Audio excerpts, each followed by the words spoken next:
From the opinion pages of the Wall Street Journal, this is Potomac Watch. President Biden goes to Selma, Alabama to call again for the passage of federal voting legislation, while giving at least some details this week of his forthcoming budget proposal. Welcome, I'm Kyle Peterson with the Wall Street Journal.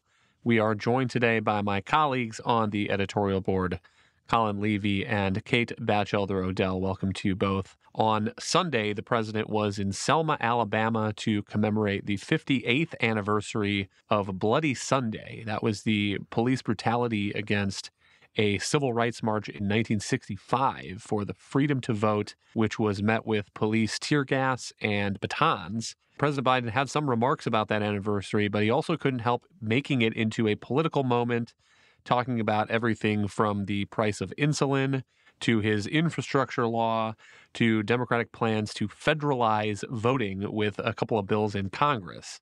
Listen to this. I can still picture the troopers with their batons and wands and whips. A promise that declares we're all created and deserve to be treated equally. 2 weeks later, they marched to Montgomery with Dr. King and an even bigger coalition of people from different races and faiths. 5 months later, the Voting Rights Act was signed into law 5 months later. But as I come here in commemoration, not for show, Selma is a reckoning.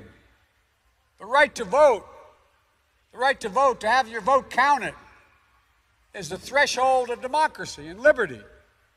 With it, anything's possible. Without it, without that right, nothing is possible. And this fundamental right remains under assault. The conservative Supreme Court has gutted the Voting Rights Act over the years. Since the 2020 election, a wave of states and dozens of anti-voting laws fueled by the big lie and the election deniers now elected to office. Colin, President Biden did not use the phrase Jim Crow 2.0. That was the phrase he used in Georgia last year, talking about these voting laws that some states were passing at the time.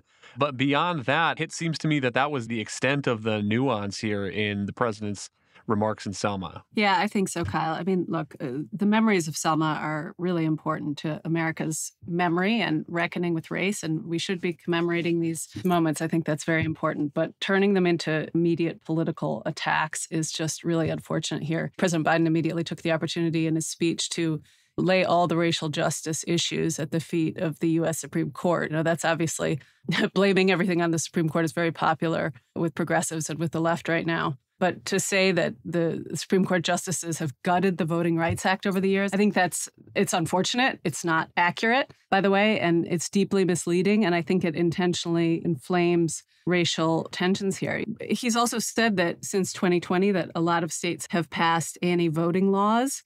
And Kamala Harris has also been out there saying that America was sort of facing a new assault on the freedom to vote and that extremists are trying to dismantle these voting protections that generations of civil rights leaders and advocates fought to win. And I think we really need to ramp down the rhetoric here and look a little bit more carefully at what the court has done and what states have done and not just turn it into a political firestorm. When President Biden criticizes the Supreme Court for gutting the Voting Rights Act, as he says, he didn't specifically cite one decision, but it seems to me that he's talking about a 2013 case called Shelby County versus Holder. And it might be useful just to remind people the actual facts of that case. So this involved one section of the Voting Rights Act that required certain states and localities to get pre-clearance, usually from the Justice Department, before they changed their voting laws. I think it's fair to say that that section of the law, which was in place for about a generation, helped to break Jim Crow in the South. The problem that the court saw in 2013 is that Congress kept continually extending it. The last expiration date was 2031, and yet the states that it applied to were set by this formula that was put in place in 1975 and not updated substantially since. So part of what the Supreme Court said in its decision, this is from the majority opinion by Chief Justice John Roberts, It says Congress did not use the record it compiled to shape a coverage formula grounded in current conditions. It instead reenacted a formula based on 40-year-old facts having no logical relation to the present day. And another thing that Chief Justice Roberts did in this opinion was to check out the data, voter registration, voter turnout data in some of these states. And so this is another piece of his opinion. He says Census Bureau data from the most recent election indicate that African-American voter turnout exceeded white voter turnout in 5 of the 6 states originally covered by Section 5, which was the pre-clearance section, with a gap in the 6th state of less than 0.5%. And so, Kate, I just think that there's a misunderstanding here about what the Shelby County decision did. It left most of the Voting Rights Act in place.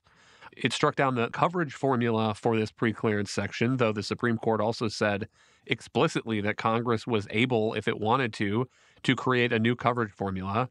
The thrust of the ruling was just that you can't keep treating all of these states in the year 2013 like it's still 1970. Roberts was right to describe preclearance as an extraordinary measure to address an extraordinary problem. And the core question of the case was, has progress been made on that front? And I think all of the data you're listing from the Census Bureau suggests that it is. And on the point about the coverage formula, Roberts also pointed out that the formula would reference literacy tests and other practices that have been banned nationwide for over 40 years at the time. So there were real infirmities with that pre-clearance formula. And now, again, and also Shelby doesn't give states license to do whatever they want. The changes that they make are still subject to litigation. And we see that in all sorts of voting laws that are passed, but it merely changes the pre-clearance requirement for anything that they do. So I think that there's just been so much misinformation about that decision and the questions that it raised. And it really is disappointing to see, to Colin's point on the anniversary of Selma, an episode that really is important to keep in our national memory, abused for these ends, and to see no change in Biden's posture really from Jim Crow 2.0. I understand he tamped down the rhetoric a little bit, but to see no end to that and to continue to play divisive politics on this is just disappointing. And no acknowledgement that the data seems to be proving him incorrect. I mean, President Biden has a long record of warning that voter ID laws are an attempt to suppress minority voters. There's a long history of research that says that does not appear to be the case. There's a 2021 study that found no negative effect on registration or turnout overall or for any group defined by race, gender, age, or party affiliation. And that helps explain why, according to a Gallup survey last year, 77% of people of color support these kinds of laws, voter ID laws. And I would say that the same thing is now playing out with regard to some of these state laws that President Biden has explicitly attacked. There's a survey by the University of Georgia after the 2022 elections, a post-election survey asking people about their personal experience voting in Georgia. 72.6% of Black residents said it was excellent. That compares with 72.7% of white residents.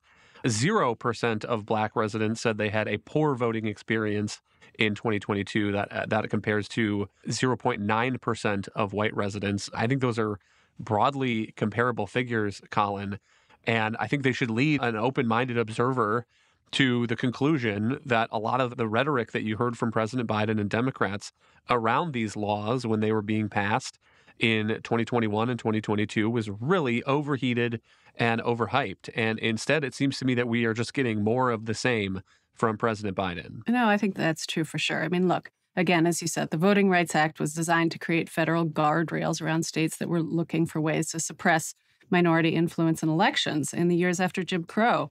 And that's why the states were required to get the pre-clearance. And that's why eventually the hope was that states wouldn't need that anymore. And as we look at these statistics, some of the ones that you mentioned, I think we do need to celebrate in some ways when things do get better. That doesn't mean everything's perfect, but we do need to look honestly at the statistics and say, look, some of the things that the Voting Rights Act was created to address, some of the voting practices that were discriminating by race, have gone away or diminished, and we need to adjust our politics around it and focus on the places where we can improve our practices. The last thought I would add on this point is that it seems to me President Biden in his speech is attacking what Democrats now call the big lie from President Trump, which is that the 2020 election was stolen. But it seems to me that we almost have parallel false narratives here around voting. On the one side, we have President Trump's claims that American elections are rife with fraud and that the 2020 election was stolen. Who knows what other elections are stolen? I don't think the evidence bears that out. I think in general, American elections are pretty clean, which is not to say that there aren't people who are doing things wrong that ought to be caught and prosecuted, but it seems not to be happening at the scale where it really affects election results, unless you have a case where there's a very close election and something seriously that's gone wrong. Occasionally that happens. There was a House race in North Carolina a few years ago that was thrown out because of ballot collection by a Republican consultant, and that race was eventually rerun. And again, that's not to say that you should allow those kinds of practices, because I don't think you should. Eternal vigilance is the price of liberty, as they say. But on the other side, you almost have a parallel argument where in Biden's mind, it's not fraud that's rife, it's voter suppression that's rife. And we don't really have fair elections in the United States. And I think one of these things gets called out, Kate, by the media pretty often, which is Trump's false claims. But I certainly think there's a lot more pushback due on the narrative that Biden is also selling. Yeah, and Kyle, that's also why it's so disappointing, because there's such an opening here for presidential leadership on a really important subject, which is that everyone be confident in the results of our elections, even when they don't like the outcome or lose. That Georgia poll that you just mentioned reported that 89.7% of voters felt confident in the elections process.